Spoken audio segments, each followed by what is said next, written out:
Hello all welcome back. మీలో ఎంతమందికి చిక్కుడుకాయ కర్రీ ఇష్టమో కామెంట్ చేసేయండి. ఫస్ట్ అయితే చిక్కుడుకాయలు చిన్న చిన్న పీసెస్గా చేసుకొని ఉడికించి పెట్టుకోవాలి. ఆ తర్వాతకి టొమాటోస్ నీట్గా వాష్ చేసుకొని చాప్ చేసుకొని పెట్టుకోవాలి. అండ్ కరివేపాకు అండ్ పచ్చిమిర్చి కూడా. ఆఫ్టర్ దట్ స్టవ్ ఆన్ చేసి బాండి పెట్టుకొని అందులో ఆయిల్ వేసి జీలకర్ర ఆవాలు వేసి అందులో పచ్చిమిర్చి కరివేపాకు యాడ్ చేసుకొని ఒక 5 మినిట్స్ లో ఫ్లేమ్లో ఉంచాలి. ఆ తర్వాత ఉడికించి పెట్టుకున్న చిక్కుడుకాయలు వేసి మగ్గనివ్వాలి లో ఫ్లేమ్లో ఒక 10 మినిట్స్. ఆఫ్టర్ దట్ కొంచెం ఒక చిటికెడు పసుపు అండ్ అల్లం కూడా యాడ్ చేసేసుకొని ఒక 5 మినిట్స్ ఉంచాక తగినంత కారం వేసుకోండి. మీకు టేస్ట్కి సరిపడా కారం వేసేసుకొని అది చాలా నూనెలో మగ్గినాక ఆ తర్వాతకి వాటర్ వేసేసుకోండి, లేదంటే స్కిప్ చేయండి. నేనైతే ఫ్రై లాగా చేశానండి.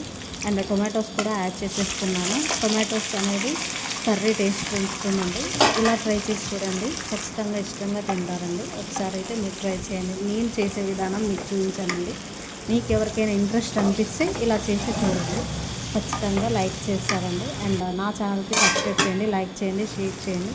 నా ఛానల్లో డిఫరెంట్ వీడియోస్ కూడా ఉన్నాయండి. డిఫరెంట్ ఫుడ్ వీడియోస్ ఉన్నాయి. And shopping, online shopping, jewellery అన్నీ ఉన్నాయండి. ఎవరికైనా ఇంట్రెస్ట్ ఉంటే నాకు డిఎం చేయండి.